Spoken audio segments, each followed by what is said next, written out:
Cereza and the Lost Demon. Everyone has an origin story, and Bayonetta is no different. In Bayonetta Origin, Cereza and the Lost Demon, we dive deep into the childhood of Bayonetta and figure out how she became known as the Umber Witch Bayonetta. Hey there you guys, last month Nintendo released Bayonetta Origins, Cereza and the Lost Demon. I've been playing through it and I've been debating back and forth about my feelings about this game, as it is very different than what Platinum normally creates. It is very different style of game than we normally get from Bayonetta. So throughout the entire playthrough of this game, I was debating back and forth as to whether I like it or whether I think it's okay. Overall, I did land on the fact that this is a very great game for what it is. Even though it is not what I think a Bayonetta fan wants, I think it is overall a good game. Even though, however, it is a good game, I did ask myself the question, would I recommend Bayonetta Origins? And who would I recommend this game to? With that being said, stick around for the whole review of Bayonetta Origins, Cereza and the Lost Demon. My name is Christian. Do me a favor and like the video if you like the video. Please consider subscribing, as it does help me out tons. And with that, let's talk about Bayonetta Origins, Cereza and the Lost Demon. If you're unfamiliar with Bayonetta, or you've never played a Bayonetta game before, you can definitely hop into Bayonetta Origins without knowing any of the actual mainline games, because this game is a prequel, it is an origin story. This is kind of where it starts, and I'd probably almost even recommend starting here if you're interested in a franchise, with the caveat knowing that this isn't a mainline game and it plays very different to what you would get from the main games. Let's get the most important thing out there right now, and that's the story of this game. This is a game that is themed around the idea that it's a story for a child. So everything from the art style to the narration to the voice acting, everything kind of goes into this like theme of storybook. And I think for better or worse, it definitely sticks close to this theme without ever breaking. The art style at first was very poppy, it was very colorful, and it was definitely very eye-catching. But somewhere along the middle, you kind of get tired of the whole art style and gimmick of everything, and worlds kind of start to blend together, and things that usually seemed very colorful at first kind of almost seemed like samey, like everything was very repetitive in its design and color choices. I do feel like there is a good variety of environments and settings this game takes place in, from like fiery areas to like watery lakes and stuff like that. It definitely differentiates itself from area to area. I just feel like when you're actually in the area, it definitely kind of drags out a little bit, and you kind of like towards the end of one area are just excited to get out of that area and move on to the next one. Alright, cool. Now let's talk about the story of this game, and this is a huge driving factor of why I think if you were going to pick this game up, the story is so phenomenal that you definitely want to check it out. So the way the story starts off with is Cereza is the child of an Umber Witch and a Lumen Sage, which is very frowned upon within their respective communities. Now, the Umber Witch gets sent to prison. Cereza gets exiled from her village and is being taken care of by Morgana. Morgana is like her mentor slash mother figure for her early childhood. Morgana is very strict and is very tough on Cereza. Cereza, being a child, understands that she's being strict on her because she loves her and she wants what's best for her. But at the same time, she can't help but feel like she has more potential that's kind of not being nurtured properly. Now, through a dream, Cereza gets promised some very strong powers that are hidden deep inside Avalon Forest. And these powers are promised to be able to help her free her mother from prison. So this is an opportunity that Cereza can't turn down, that she has to take this chance to get these powers if it means that she can free her mother from prison. The catch is, she is still a witch in training and she isn't really equipped for combat or being able to take care of herself.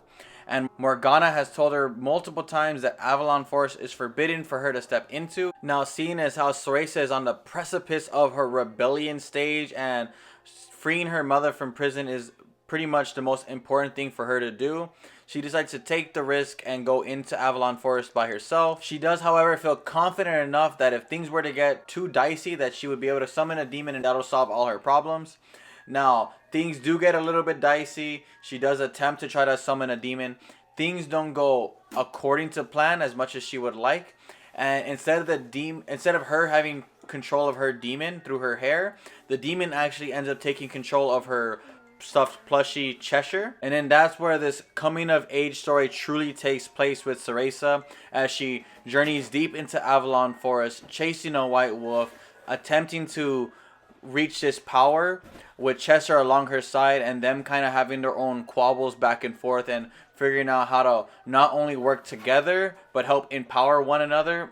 Now, as much as I love this story, this is a game, and the most important thing in a game is its gameplay. How is the moment-to-moment gameplay of Bayonetta Origins? Well, honestly, I feel like this is where the game either thrives or falls hard.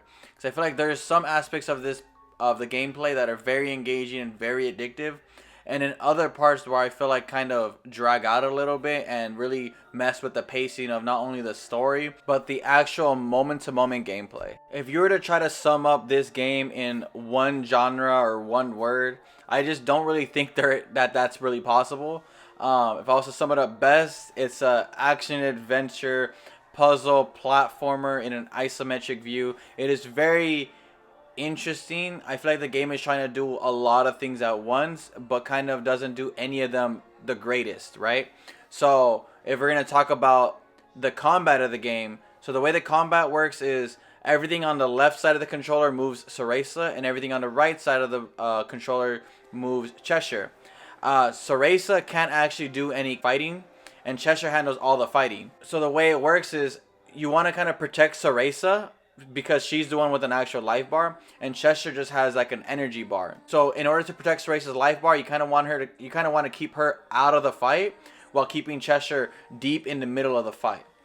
There are going to be like little puzzle moments within the fight where like specifically Cereza will need to come up and bind an enemy in order for Cheshire to come up and attack. It works well enough. I think early on it definitely got very stagnant and very kind of old, but as you kind of pick up more abilities with Cheshire, like he learns elementals, you get water elemental, a stone elemental, and those kind of help mix up the combat as well as exploration. Towards the end of the game, the comboing of Cereza's like binding abilities mixed with Cheshire's combat strikes and his elemental powers definitely create a very engaging combat system towards the end of the game.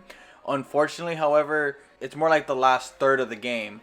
So the first like 2/3 of the game is very stagnant combat, and it doesn't really feel smooth all the time. When you're not in combat, you're exploring the world kind of Metroidvania style. There's an objective marker and like footprints that'll lead you directly towards your next objective, but you can definitely get lost in the world. You can definitely stray away from the beaten path. You do get rewarded with like treasures and experience points, stuff that you can use to like learn new abilities, and it is definitely worth it to stray away from the objective. It isn't, however, all that fun all the time. I feel like, again, with some of the scenery being very like blendy, it doesn't really feel as explorative as some other Metroidvanias would be. On your way to your objective, you'll come across these puzzles that'll force Cereza and Cheshire to kind of use their abilities separately and a lot of times in tandem with one another. They are very interesting, a lot of the puzzles, and a lot of times they were some of my favorite parts of exploring these maps, was just seeing the creative ways the developers want you to use their skills separately and together, and that definitely helped with navigating this world. All in all, Bayonetta Origins Cereza and the Lost Demon is a very fun game. It is a very different game, and I do want to applaud the developers at Platinum for coming up with a very unique idea. Even though it doesn't really hit all the marks they kind of aimed for, it is definitely a very satisfying adventure. But ultimately, the question is, would I recommend this game, and who would I recommend this game to? Now, would I recommend this game? Probably not. I enjoyed my time with it, but I could see a lot of people kind of getting bored halfway through or even early on in the game, not really being too engaged. And it is kind of a big ask to say, 10 hours in, you're probably going to really love this game, but it's going to take some time to get you there. Now, I do think there is a place and an audience for this game, and I think if you're one of those people who really like narrative games, or if you really like unique ideas, you will probably get a really good time out of this game. And if you're one of those people, definitely pick this game up, because I think a lot of the things that Platinum is showing in this game are very innovative and very different, not what I would expect from even a developer like Platinum. So those are my final thoughts on Bayonetta Origins, Cereza and the Lost Demon. Do me a favor, you guys. Let me know down below if you've picked up Bayonetta, or if you were interested in picking up Bayonetta Origins. And with that, I'll see you guys on the next video.